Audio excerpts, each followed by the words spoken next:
Shalom, Yashrala. This your brother Dawada, coming back at you. This is truth again. First and foremost, I want to give all praise, honor, and glory to Yahweh, Bahashem, Yahweh Shai, Bahashem, Rakakwadash. Double honors to the apostles and elders of Great Millstone that taught us this truth and that rule well.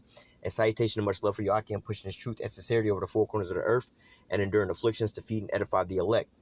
So I want to jump into this here lesson, basically dealing with the crucial times that we're living in, the temptation that's about to come upon the earth, and how your normal everyday life is about to change, and the people that you're pretty much so-called close to, your friends, your family, all right, your husbands or your wives, your children, everybody pretty much is about to be turned into more or less an enemy unto you, if you're standing firm on having faith in Yahweh Bashim Yahweh Shah, man.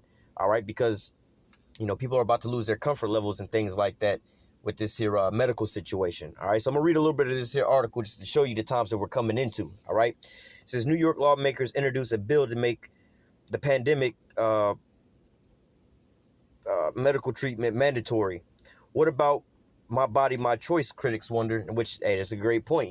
They was just now pushing with this here new society of brainwashing people with certain things, and making everything super PC for everybody. If a little third grade little boy says that he don't feel right in that body that he's supposed to get another body, hey, it's his right, his body, his choice. Same with the abortion situation. Hey, it's my body, it's my choice. But now when we come to this here situation, it's not your body, it's not your choice. All right. Proposed legislation to make the pandemic treatment mandatory in New York has come under fire from critics who are recalling the state's 2019 abortion bill, asking where have our rights to control our bodies gone. The state assembly bill, which is introduced by Manhattan's Democrat Linda Rosenthal, says in its summary that these medical treatments will be compulsory in certain situations, but later say that the mandate would apply to all individuals or groups of individuals who show by clinical data are proven to be safe and receive such vaccines. It says such mandate will be triggered into effect if public health officials determine that New Yorkers are not developing sufficient immunity from basically the pandemic. The bill says, and only exemptions would be people who have exemptions written by their doctors for medical reasons. The bill was referred to by State Attorney Health Committee for discussion. It was introduced weeks after the New York State Bar Association passed a resolution urging the state to mandate basically the jab and deny exemptions for religious, philosophical, or personal reasons. All right. And ultimately, they say, oh, well, you have a written exemption from a doctor, but, they're going to be urging all these doctors not to basically write these things off, just like how if your child is so-called psychologically examined by whatever they call a psychological person at the school or whatever, whatnot, they're going to recommend they go see so on and so forth and then get this here medicine. Because what you don't understand is this is like a big business. All right. You just go to the doctors or whatever, whatnot. They're always, you just take a typical dentist. You go there, they may refer you to somebody else, but you don't realize that each person they're referring you to is getting a commission. All right. These people are all pretty much friends. They'll send you from one place to another place. So everybody's wound up eating. Just like, hell, the police department and the judges and the jury, the lawyer, and so on and so forth, they're all feeding one another, Same with, certain crimes and criminals, they'll put the drugs out on the street, all right, come over there and pick you up for it, put you into the court system where you're going to have to pay all these court fines, lawyer fees, so on and so forth, all right, then he put you in a prison where they get funding for going into these prisons and things like that, all right. If they didn't get funding from the prisons no more or from the government for the prisoners that they had, this whole situation, this is why they don't push for reform in prison. All right. They just want you to be there and become more hardened criminals, because the longer you stay there and the more you keep coming back, it's a revolving door. All right. So this is why they keep you in these states. So it's like, one hand is feeding the other hand. So don't think you're going to be able to go and get a medical exemption, because those people really have the best interest for you. All right. Go back into what we just had. I know of here in Florida with the opium, really all over the U.S., the whole opium crisis, man. All right. It was so-called doctors that was prescribing, all right, these opiates to these people, because they knew, they was hand in glove with the pharmaceutical companies, all right, where they was getting kickbacks for the more prescriptions that they were writing. Like, look, man, I'm going to give you X amount of dollars for each one of these prescriptions that you sit there and write. So people would just blatantly go in there and just say, we have this, we have that, or like the new medical marijuana cards. People go in there and say, oh, I can't sleep or I can't eat or whatever, whatnot. And the people that are writing you these prescriptions are encouraged to do this under every circumstance possible because they're getting a commission off of that. All right. So it's the same situation going on here. All right. So let's jump into some scriptures here. I just wanted to read this to show that how serious this was and how it was becoming basically one way or another, it was going to become mandatory. All right. Because it's big business for these people. All right. So we're going to start here in Revelation 13, and we're going to just read about the mark of the beast first and foremost. All right, Revelation 13 and 16, it says, and he causes all, both small and great, rich and poor, free and bond, to receive a mark in their right hand or in their foreheads, that no man might buy or sell save he that have the mark or the name of the beast or the number of his name. So you have to put yourself into this here scenario and play all these things out in real time, man. All right.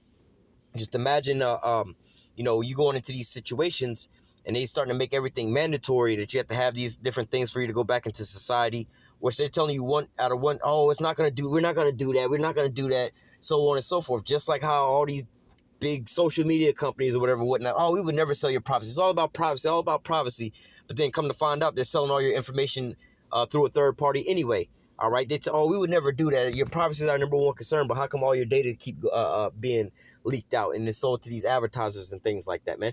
All right. Because people believe in the lies of all these things, man. They never question anything. They just believe what they're told. All right. Because you was trained to believe what you're told from the time that you was in school all the way on up to present day time. Just like these new kids nowadays. Oh, if you feel like 2 + 2 = 5 is 5. They ain't really taught how to think, how to put things together and whatever, whatnot. But they're being told if this is how you feel, then this must make it right. All right. You just follow directions. All right. But nevertheless, this is going to throw people into basically a fight or flight situation, all right, from being excluded from society and everything like that, because you can't just take somebody from a so-called norm that they have and just stop things cold turkey like that without them going into some kind of shell shock. Like when people try to get off drugs, they go through withdrawals. All right, you're in a long-term relationship with somebody and abruptly the relationship ends. You have feelings about this person or whatever, no matter how toxic the relationship is. You may have just walked in on your woman cheating or whatever, whatnot. And then, immediately after that, you start feeling bad, might want her back or whatever, whatnot, because you're so used to something. All right. Now you're going to start yearning for these things again. This is why the scriptures say, arise ye and depart, for this is not your rest. It's polluted. It's going to destroy you. So you were supposed to mentally and spiritually depart from this here place. All right. So when these so-called comforts are, removed from, you using them at any given time, you wouldn't bug out or whatever, whatnot, and fall under weakened pressure of the flesh, But nevertheless, this is going to cause a great division between, like I said, you and your loved ones and so on and so forth, all right? Because ultimately, you was called into this here faith, man. All right, their faith may not be as big as your faith, man. And once certain things, like, for instance, they say the majority of divorces are sparked over economics, all right? Over economic problems. Maybe a man and a woman are together or whatever, whatnot. He's either the sole provider in the household or the major breadwinner. He makes so much more money and he takes his wife on lavish vacations or whatever, whatnot. And this is just a typical situation. Then he loses his job or whatever, whatnot. Now, typically the woman won't want to stay with him because either she has to work more hours to provide for him until he gets a job, or she don't like the downsize in living conditions and things like that. Look at these celebrities and things like that as well, too. So just imagine when things start to become shut down, how people are going to start reacting. Let me go from there to, let me read this again. Revelation 13, for a little context. 13, 16, and 17. And he calls it all right? So he's going to make everybody have to take these things, all right? All, both small and great, rich and poor, free and bond, to receive a mark in their right hands or on their foreheads. So right now they're not discussing whether or not, everybody's going to get this or everybody's not going to get this, or who's going to get it and who's not going to get it, all right? The discussion is who's going to get it first, all right? It's verse 17, and that no man might buy or sell save he that have the mark or the name of the beast or the number of his name, all right? So you're not going to be able to buy or sell, all right? So, and people don't realize how important these things are until it actually comes into play. Now, I want to read here, Daniel 8 and 24 and 25. And his power shall be mighty, but not by his own power. He shall destroy wonderfully and shall prosper and practice and shall destroy mighty and the holy people. All right. And through his policy, he shall cause craft to prosper in his hand and shall magnify himself in heart. All right. And by peace shall destroy many. All right. Because, see, this is about to make a lot of people uncomfortable, especially, if you're in this here truth and your faith is built up, and then the rest of your family, you may have a somewhat stable relationship with them, and everybody thinks everything's all cool. Maybe you just do a little weird stuff on the side here and there, but then ultimately they're gonna start drawing lines like you would do certain things like this or whatever, whatnot. It says, and through policy he shall cause craft to prosper in his hand, and shall magnify himself in heart, and by peace shall destroy many. Because right now he's coming out as the world as the world's savior of this here global pandemic. Hey, we got the thing to it's gonna bring the economy back, bring your finances back, put food back on your table, get your kids back in school, make sure your kids survive and they're healthy, make sure you can go back to work. Put the relationship back together between you and your wife, and all these different things. We can fix all these things. All you got to do is take this, man. All right, let me save you. So it says, and through his policy, he's going to write these things in the law. All right, he shall cause craft to prosper in his hand by pushing out these things, which is going to lead to the mark of the beast, and shall magnify himself in his heart, because, hey, look, he's playing the so-called savior to the world, and by peace shall destroy many, because he's got the so-called cure for everybody's problems right now.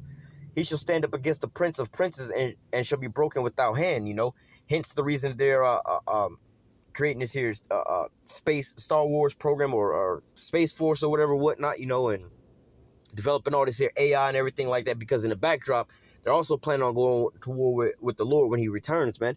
All right, you're seeing more and more UFO sightings, quote unquote UFO sightings. The government is releasing files on them and so on and so forth, man. All right, so these are the times that we're living in right now, right here, right now. All right, so we're going to go from there to back to the book of Revelation. But keep in mind that, your comfort level is about to change, all right? Because why? You're not going to be able to buy or sell, save you have this here mark of the beast, basically. But we see how it's being phased out, how right now, this very day, you can't really go in a lot of stores to buy or sell, all right, or in the marketplace, save you have this here mask, all right? Now they're going to go with the jab. Hey, it's going to be the same thing. You can't return to society. Kids can't go to school, can't go to work, can't travel, can't get housing, or you get evicted from your housing and so on and so forth, because of what? A threat of national security. All right, you're endangering everybody else's health and everything like that. This is how they're gonna cause all these things to so-called prosper through what? Their policy and their laws and things like that, right? This is Revelation 3:10. It says, because thou hast kept the word of my patience. All right, the things that was written aforetime was written for our learning and our understanding. We were given the blueprint of all these things. We was told to trust on the Lord, not to trust on the Egypt. All right, so we were going to keep our trust into that, no matter what's in front of us, what we can visually see with our carnal eyes.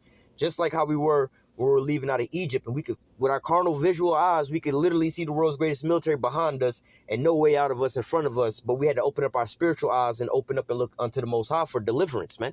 We're going to do the same thing the same way, bro. Same way we getting out, man. All right.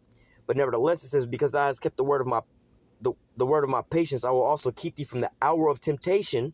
All right, which shall come upon all the world to try them that dwell upon the earth. So, hey, he's going to cause all, both small and great. There's going to be a worldwide temptation. What is that worldwide temptation? All right. Either A, you live like a pilgrim. All right. And you're not comfortable in your normal house that you're living in because, hey, you don't want to take this here jab or whatever, whatnot. So you didn't got kicked out of your house, your apartment, or your job, or maybe you didn't get kicked out, but your finances don't dictate that you can afford those things no more because you've lost your job. All right, your kids get taken out of school, then they get taken away from you for so-called, quote unquote, endangering your children. All right, they're trying to put some unknown substances that they ain't even fully tested, all right, inside of your children, and they're like, hey, well, and who's responsible if something goes bad? Who's taking any responsibility for these things, man?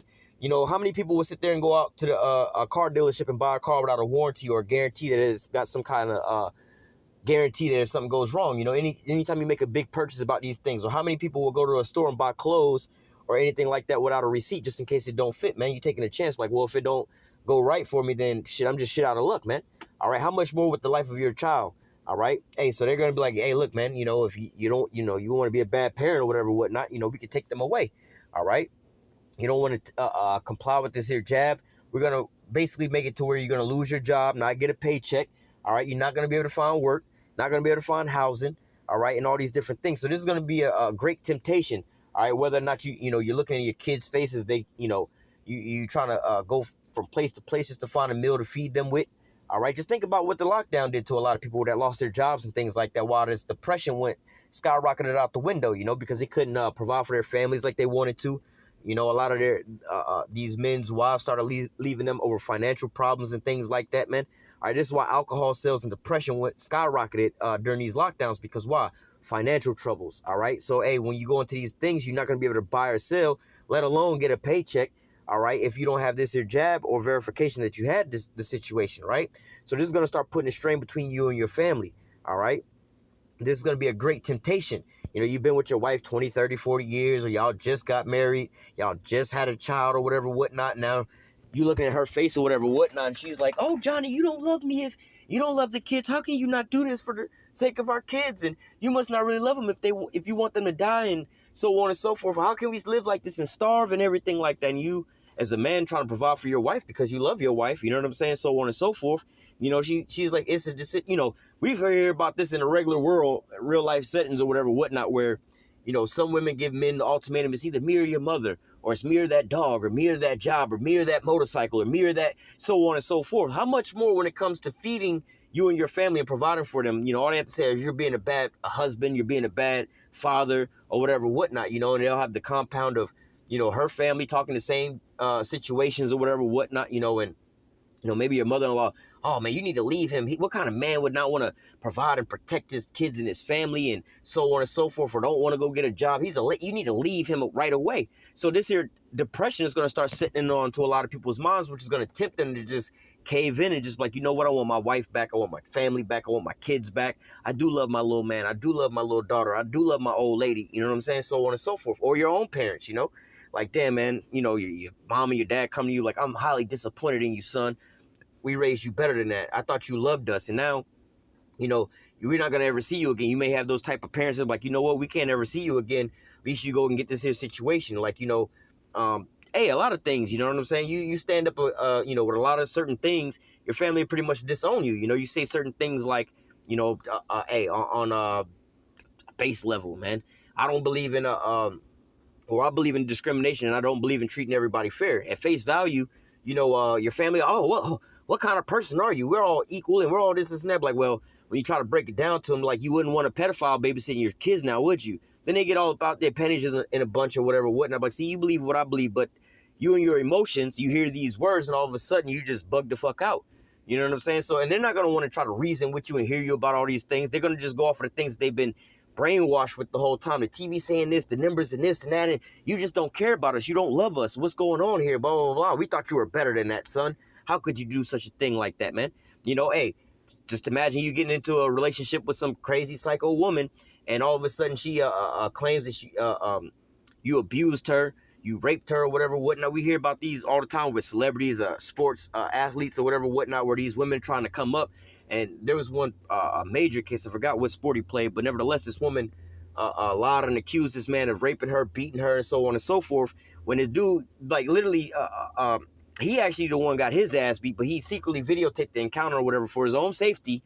All right. And then after the fact that it was found out that she lied and was just trying to come up on him or whatever, whatnot, she still tried to sue him for personal distress or whatever, whatnot. But just rewind a little bit and just imagine his family, his mother, and so on and so forth, see her son's name on the news, childhood friends, people they know, co-workers or whatever, whatnot, see his name on TV and everything like that, saying, oh, NFL star, so on and so forth, is being charged with rape, molestation, beating his wife, and so on and so forth. You know, ain't nobody gonna want to hear no explanation. The phone call you're gonna get from your mama, when you call your mama, whatever, whatnot, she's gonna be like, how could you do these things, and so on and so forth. How much more in these times where everybody it's pretty much the same thing. You know, you're going to be marked as a terrorist or not caring about other people, hating other people, wanting to kill other people, not caring about their safety, not loving your parents enough, not loving your children enough or your wife enough, or so on and so forth, man. All right. So, hey, this is going to be that great temptation that's going to come upon the whole earth. Not even, you know, you might not have all those things, but you're out there starving, don't got a job no more. You see, you know, you might have been the okay, decent guy going off in life or whatever, whatnot, decent job, decent house, decent cars or whatever, whatnot. Now you over here looking homeless, looking all beat up, and you got the people that looking at you that you know or whatever, like, damn, what happened to him? He done fell off. He looking like a bum. He like a junkie now, man. This dude had everything. Now he living under the bridge. And now these thoughts come in the back of your mind or whatever, and you let these things get to you, and you go out there and you take this here temptation, you know? But let me read that again, Revelation 3:10, because thou hast kept the word of my patience, all right, having faith into the words that was given unto us. Man should not live off of bread alone, but by every word that proceeded out of the mouth of the Most High. It says, because thou hast kept the word of my patience, I will also keep thee from the hour of temptation, which shall come upon all the world to try them that dwell upon the earth. All right. So, hey, man, you got to have faith in the Lord, man. All right, have faith in the Lord. The Lord will be able to deliver you out of every situation. Doesn't mean you're not going to be presented with bad situations. Look at Daniel in the lion's den. Look at Shadrach, Meshach, and Abednego in the fiery furnace, man.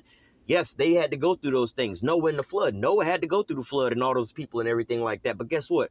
The Lord made a way out for them. All right, so don't think about these things that, hey, like we could read also in the scriptures how we're going to go through all in Job 5. We're going to go through all these situations except for the thermonuclear missiles, man. All right, that's when we're going to be delivered. So you don't have to go through these things. All right, but the Lord's going to make a way out for you in all these situations or whatever, whatnot, man. All right, again, the prime example would be Daniel in the lion's den. Yeah, he had, you don't have it in your mind like, oh, the Lord got me. He ain't going to even throw me in the lion's den. Then you get thrown in the lion's den, then you lose faith because you in the lion's den and you see the lion right there trying to eat your ass. That's when your faith should be heightened even more, man. All right, I'm already in the ability to beast. The only thing I can do now is have faith in the Most High and Him deliver me, man. It's either one. There are no other options, That's sometimes the best thing to do. Take all your options off the table, man. The only thing I can do now is put it in the Lord's hand, man. There's nothing that I can do, and that's really where the Lord wants you at, man. So it's not you can brag and boast about what you've done, all right? But the Most High is going to put you into these scenarios, all right? But you have to have faith into all these things, man. Don't let these people in your life or whatever, whatnot, put that depression on you or these emotions on you or whatever, whatnot, to where you wind up caving, man. All right, you've been brought this here far, man, and Most High's not going to leave you out there to die, man. All right? Let me go from there to Isaiah 24 and 8. All right, going into this here depression and things like that is coming around. And again, we read these things all the time, but play it all out right now. Is all happening right now, man. All the things, all the people that are on lockdown, lost their jobs. What was your life like beforehand? All right, now, what is your life like now? You used to go out to eat at these fine, fancy restaurants and drive a nice car and live on a upper end, higher end places or whatever, whatnot, doing all these things. And now you resulted to moving back in with your parents or getting roommates and eating ramen noodles every night. You know what I'm saying? And having to open up an OnlyFans. You had such morals and everything like that beforehand. Now you resulted to this. Now you all on heavy drugs because you've seen your life go from being okay and nice and everything like that to just straight up hell, man. All right. So just think, if these people now are tossing morals out the window just to make that little bag or whatever, whatnot, think about how much more they're going to do into these same times, man. All right. Let's continue on. Isaiah 24 and 8. The mirth of tabrets cease, the noise of them that rejoice endeth, and the joy of harps cease. So we coming into a time, all right, where let me come back to this. Let's let the scripture speak. Matthew 24, and I'm going to start at verse 9.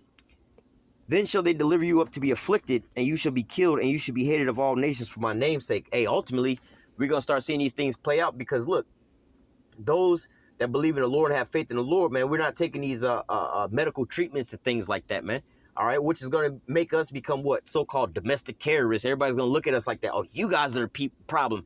You guys are the mass spreaders. You guys, just like how they was looking at Donald Trump, like, oh, see, this nigga want to have all these rallies and nobody got no mask on. He's anti-mask and everything like that. Oh, he's the problem. How much more in these times when they have a so-called cure for all these things or whatever, whatnot, to stop this thing from going on. But then you got that quote-unquote one individual who don't want to make everything go right, Then that's when the whole group sits there and just like, now we got to all turn on to him, man. All right. How much more when it's your own relatives and your own family, you know what I'm saying? You have these stories and things like that. You even see them on movies and stuff like that where something happens, like basically in a movie, the guy gets blamed for doing something that he didn't really do or whatever, whatnot. Then they have his mom call him, son, just turn yourself in. Like, no, I'm innocent. I'm trying to tell you, these people trying to set me up, man. I'm innocent. Yeah, but son, just turn yourself in or whatever, whatnot, man. All of a sudden now, you going to start being hated, because why? The things that you believe in, man. You believe that there's a higher power. You believe that higher power is for his people and you're a part of those people and he has love for you and he's not going to leave you out here. You have strong faith in that where they believe in the man, the same man that's been corrupting you and so on and so forth, man.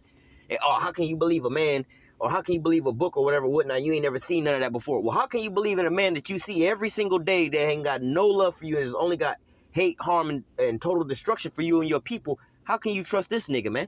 You know what I'm saying? I'd rather believe in something that I can't so-called see and have faith in than believe in something that I know is completely against me and trying to kill me, man. Nah, hell no, we ain't fucking with that. You know what I'm saying? But hey, nevertheless, verse 10, then shall many be offended and betray one another and hate one another, you know? Because, let me keep reading. Verse, let me read 11. And many false prophets shall rise and shall deceive many because, you know, hey, going into the news and the media, you know, on the left-hand side, these are false prophets telling you, oh, things are going to be fine, things are going to be okay, pumping up in the minds of our people, our relatives, close ones or whatever, whatnot. This is the way out. And maybe we're just going off. We're just crazy. We believe in all these things. Hey, just think back a couple years about how, you know, if you were in the loop and you knew about these things, like, yo, the government ain't got the best, benefit for you in mind, or the government has something to do with a certain event that we all look at that happened in the month of September in the year 2001, or that the government is spying on you, or their secret societies, these elites, they ain't got so on and so forth for you, the bankers and so the international bankers. You know how people used to look at you crazy, oh, these niggas is pedophiles and drinking blood and sacrificing children. How people used to look at you and then they might even call the police and be like, yo, this nigga need mental evaluation, he crazy and so on and so forth.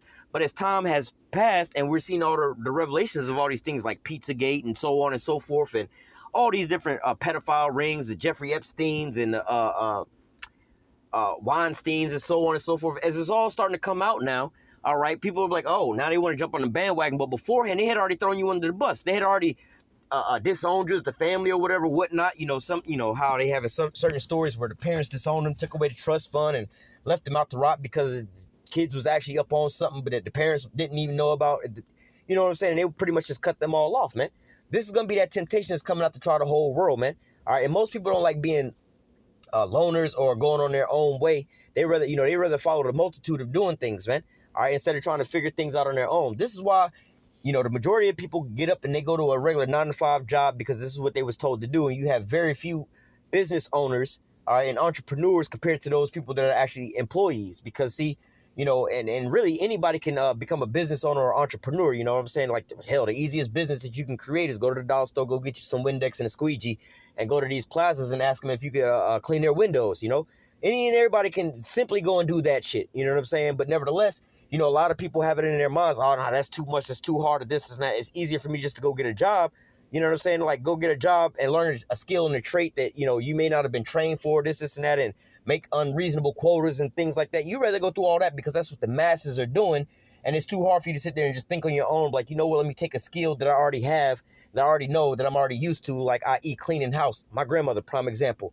All right, she used to work at a factory, but she always, my whole life, had two other businesses, cleaning homes and baking cakes. Two skills that she learned from just living at home. She knew how to bake cakes at home, all right, and they happen to be really good cakes where other people will buy these cakes, all right. She cleans her own house, all right, so all she got to do is go out and offer her services to everybody else. That's simple as fuck, man. It's something you already know how to do, right? For men, you know how to cut your own grass, right? Go out and cut somebody else's grass. You know how to wash your own car. But see, a lot of people go to dead-end jobs and hate their jobs because, wow, this is what the masses do. It's easier just to follow the masses than to think on your own, man. All right, so verse 11 again, many false prophets shall rise and shall deceive many. So as we see this smear campaign of the media, all right, this brainwashing the people to do all these things, it's easier just to listen to the news and the media than to research all these things or whatever, whatnot, and so on and so forth, and all these different things, just like the Russia meddling in the elections of Donald Trump or whatever, whatnot. They just believed that because that was a narrative they heard off of the news, then allowed the news to investigate all these things. Then they believed the outcome of whatever the news said and found out there was none of that to begin with. Like, well, come on, man. Y'all didn't look into it to begin with anyway. You don't even really understand how the electoral college works and how do they, but beyond that, at least they select all these people from years on in, like way before on in, you know? But nevertheless, hey, it's too hard for these people to just think outside the box, but it's easier for them to follow the masses. Verse 12, and because iniquity shall abound, the love of many shall wax cold. All right? So, hey, this is what it's going to come into when this here great temptation is coming upon the whole earth. You know what I'm saying? Your wife and your kids or whatever, whatnot, you know, y'all take a stance to not take this here medical treatment or whatever, whatnot. Then she starts seeing the way of life starts declining, economics start declining. You know, what y'all eat for dinner, y'all used to eat good every night, healthy food, vegan food, or whatever, non-GMO food, steaks and everything like that. Now you subjected to eating raviolis or going behind the dumpsters of the pizza place or whatever, whatnot, trying to find some pieces that they throwing out or whatever, whatnot, and so on and so forth. And she can't live like that. You know, it's starting to break her down in her mind and everything like that, man. All right, then guess what? She's gonna start looking at you like, what kind of man will put me in this scenario, or whatever, whatnot, and so on and so forth. I need to leave you because I can see these niggas over here. They got their lights on still. They over here eating and still and everything like that, while we over here sleeping in the car, sleeping in this here tent in the park or whatever, whatnot. She's gonna have some type of animosity towards you and looking at the kids, them losing weight and all these different things, man. All right, because why? They what? Lack faith, man. All right. Let me go from there. Where we just at?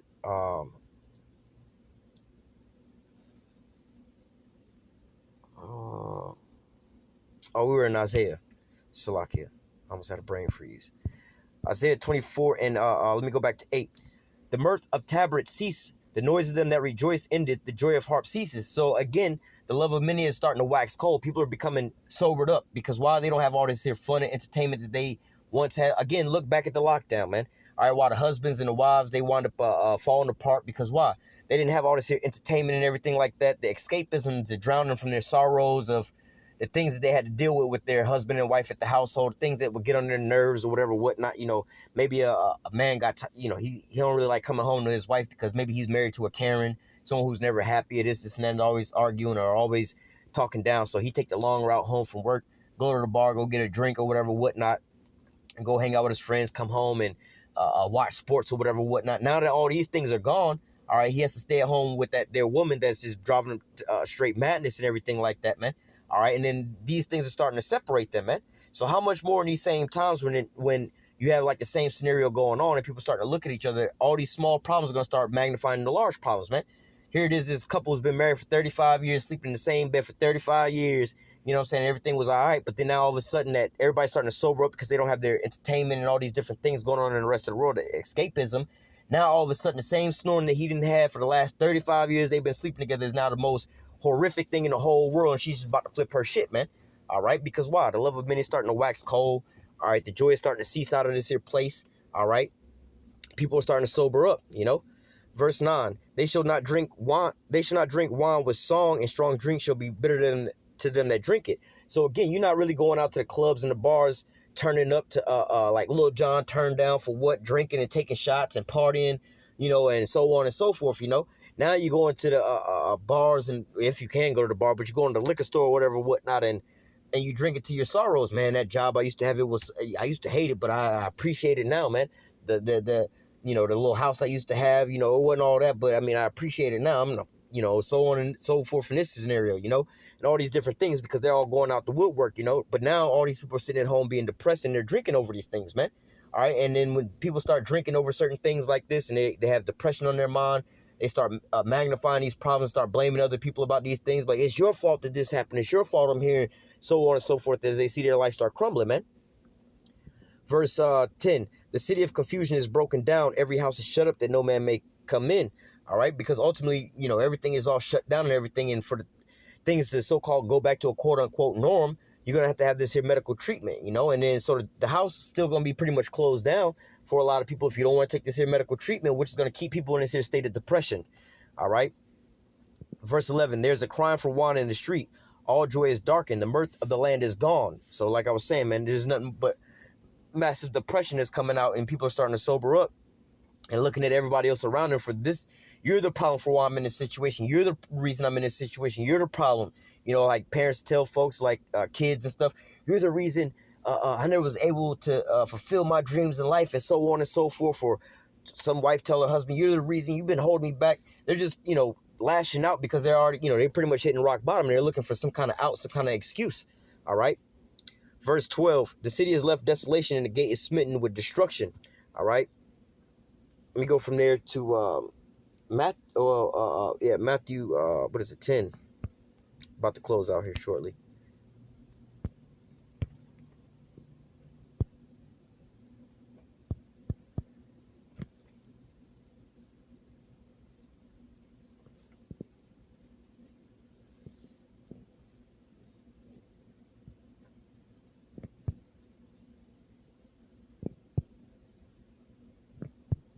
Slovakia.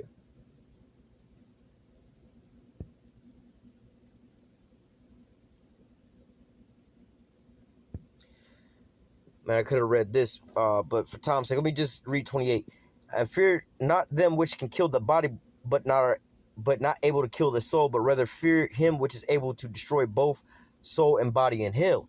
All right, and not under the ground or whatever, whatnot. But nevertheless, like these people, man, they can take away your job and your living standards or whatever, whatnot. But hey, as long as you keep your faith in the Most High, man, the Most High can always make a way out for somebody that will feed you every day, put a roof over your head and everything like that, so on and so forth, man. Don't be fearing, oh, man, I ain't gonna be able to eat this and that, man. Because, hey, you could take that situation like the scripture say about you having that grievous sore, that ultimately bathing in the goddamn nuclear bath in the lake of heaven or the lake of fire. Nevertheless, you don't want that, man. All right. Are not two sparrows sold for a farthing, and one of them shall not fall on the ground without your Father? But the very hairs of your heads are all numbered. Fear ye not, therefore, you are of more value than many sparrows. All right, so hey, man, put your trust in the Lord, man. He's not gonna leave you out there. All right, let me jump down. Oh man, let me just keep reading. Verse 32. Whosoever therefore shall confess me before men, him will I confess also before my Father in heaven. So, hey, when you going out here taking a stand, nah, we ain't taking that, because look, it was commanded of us through, by Yahweh Shem Yahushua, by Shem Rakakwadash. We ain't taking that, man. We got our faith into the Lord. Whether, oh, y'all niggas is stupid. Y'all crazy. Y'all still believe in quote unquote religion and Christianity. Y'all dumb, man. Y'all see these people dying out. Y'all dumb. Fuck y'all. We gonna disassociate with y'all. Oh, bro, I thought you was better than that. Ain't friends leaving you and everybody. Oh, he must have bugged out. Hey, for the men of the Lord that's in this here truth already, man, you've already went through this when you're coming into the truth, how everybody ostracize you and everything like that, so on and so forth, Verse 33, but whosoever shall deny me before men, him will I also deny before my Father which is in heaven. So maybe you come across this here truth, you hear about this and whatever, whatnot, and, in your mind, you say you ain't going to take this and snap, but when you're looking at your mother, your father, trying to disown you or whatever, whatnot, no, son, you can't come back to our house unless you got this. You about to kill off our family. I thought you was better than that. We raised you better than this. Your wife, or for the women, their husbands or whatever, whatnot, your children or whatever, whatnot, and all these different things, Oh, you love that God, or you love that Bible, you love this and that more than your own kids. You love that more than you love me or whatever, whatnot, all these different things, man. Hey, man, you got to hold your integrity, man, because ultimately you have to put it this way, man. All right. And a lot of us had to make this decision, coming into the truth. Sometimes you come into the truth and you lose your woman. Your woman might make you decide between her and the Lord. You know what I'm saying? And my thought on it was, that's easy as fuck. Put it this way. This is how I explained it to her. I was like, listen, the Most High can bring you back unto me. He can give you a change of heart and bring you back unto me after a certain amount of time if that's what he have in his cards. But you can't bring the Most High to me if I choose you and then the Most High leave far away from me. He just called me and woke me up to all these different things and is about to put all this stuff into my mind. But look, if I deny him, he could just seal my mind back up and I just might eat a missile with your ass and then you still might leave me in the end all be all, man. So hell no, man. Even if I got my kids, if I had kids, but, for example, my kids, my wife or whatever, whatnot, hey, look. Think about it the same way. The Lord can bring you back unto me, but y'all can't bring me back into the Lord, man. The Lord might have it to where your wife and kids might leave or whatever, whatnot, for some food or whatever, whatnot, ain't not able to find no food, and you have faith in the Lord, and you come up into somebody's doomsday bunker and got all these different things or whatever, whatnot. You go out one day or whatever, whatnot, see your wife and your family, and you bring them back. You know what I'm saying? But the Lord seen that you held your integrity, and he brought them right back to you, man. All right? But if you would have chose them over them, hey, that could have been a deciding factor or not, whether or not you was going to find food. And then you chose your family and your kids, and now y'all all going to starve to death, man. That's even more hell right there. That's why the scriptures say, hey, don't fear them that can destroy the body, but fear him that can destroy the body and afterwards put your soul in hell, man. So now you chose your family over the Most High. You walking with them, slowly watching your kids die off and starve to death, and your wife starve off and die. Then you starve off and die. Hey, man, that's just pure hell, man. Come on, man. All right. Verse 34, think not that I'm come to send peace on earth. Now, this is going into that hour of temptation, which is going to tempt the whole world, man. Think not that I'm come to send peace on the earth. I came not to send peace, but a sword. For I am come to set a man at variance against his father, and daughter against her mother, and the daughter-in-law against her mother-in-law. A man's foes shall be they of his own household. He that loveth father or mother more than me is not worthy of me, and he that loveth son or daughter more than me is not worthy of me. All right? I'm going to keep reading on, but I want to break down this here that love the father and mother more than me situation. I just pretty much broke all that down. Like I said, hey, man, you got to keep in your mind, ask yourself this here question. Can you bring me back into the Most High if I choose you over him? No. Can the Most High bring me back into you if I choose him over you? There's a possibility. All things are possible with the Most High. All right. But nevertheless, going back up, the Most High said, or Yahushua said, I'm come to set a man against his father, and a man's foes would be they of their own household. Like I've been breaking down throughout this whole video, man. You may live with your wife, your kids, your parents, or whatever, whatnot, and then they just start demonizing you and not wanting you to come around or whatever, whatnot, because you have this here situation, man. You have people who disown their kids or their relatives because they develop a heavy drug habit or whatever, whatnot, or commit certain crimes. They wind up getting caught stealing or whatever, whatnot. They find out their daughter's a stripper or something like that, or a prostitute or something like that. They just don't come back over here no more, or just even something smaller, man. You have to prepare yourself for these things because it's written in the scriptures. These things must all be fulfilled, man. All right. Verse 38, and he that taketh not his cross, all right, because Yahushua had to suffer, all right, and his final hour, and we're coming into our final hour. He that taketh not his cross and followeth after me is not worthy of me. And he that findeth his life shall lose it, and he that loses his life for my sake shall find it. So, hey, if you find your life and you hold on to that being what? Oh, my wife and my kids and my job and my social status in this here society, that's my life, and I'm holding on to that. I don't want to lose the job I have, and, because I am who my job is. Ask people, hey, who are you? You know what I'm saying? Oh, I'm Dave.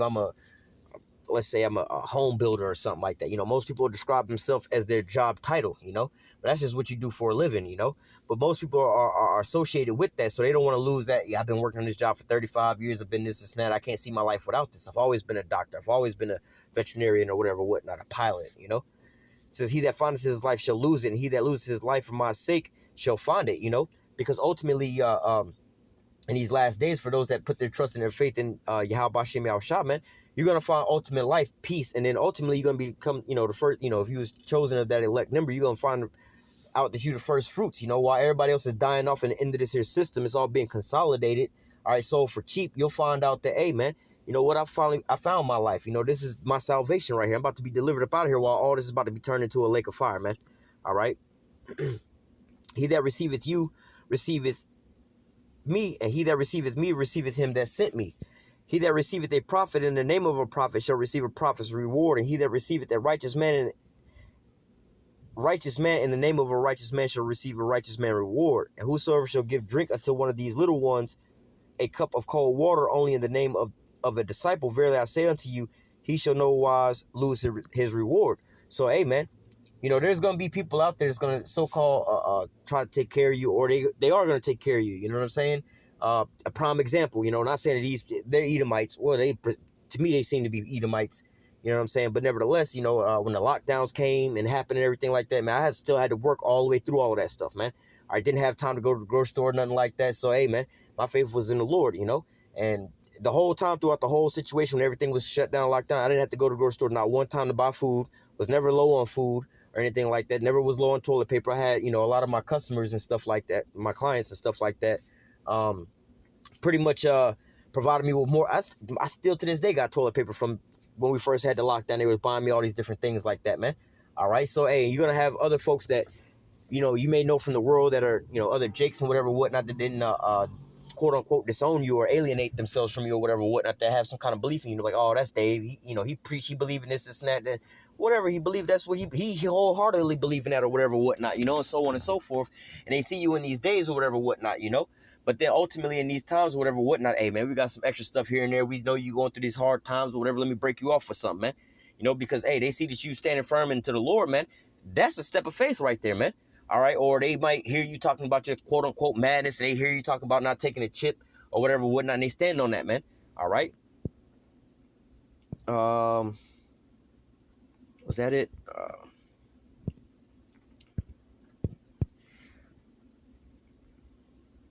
No, I didn't read this. Let me read this and close out. Revelation 2:10. Fear none of those things which thou shalt suffer. All right. Let me read it slow. Fear none of those things which thou shalt suffer. All right. Because this is, the thought of all these things right here is what's going to actually bring on that depression about certain things. Oh, man, they talking about we got to take this here medical treatment or we're going to lose our job. And what am I going to do? How am I going to eat? I'm going to get evicted. I'm going to lose my job, my car, be homeless. I ain't going to be able to live with my peoples and my wife and my kids. Hey, man, fear none of those things which thou shalt suffer. Behold, the devil shall cast some of you into prison. Hey, and some of your own kinfolks and those of your household may be the ones call the police on you, your own neighbors, your own friends. Hey, man, this nigga over here, we know he ain't took this. We know his stance on this, man. We don't want to get infected. We scared or whatever, whatnot. Behold, the devil shall cast some of you into prison, because he's going to put this in by policy, by law, that you may be tried, and you have tribulation 10 days. Be thou faithful unto death, and I will give thee a crown of life, man.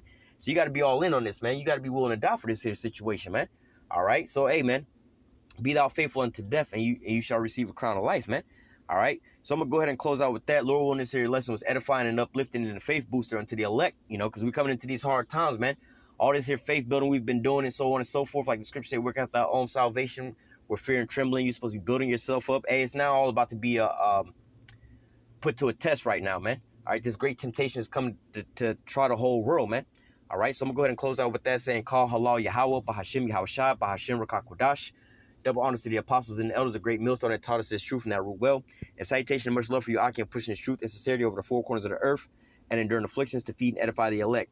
Until next time, I say stay strong. Shalom.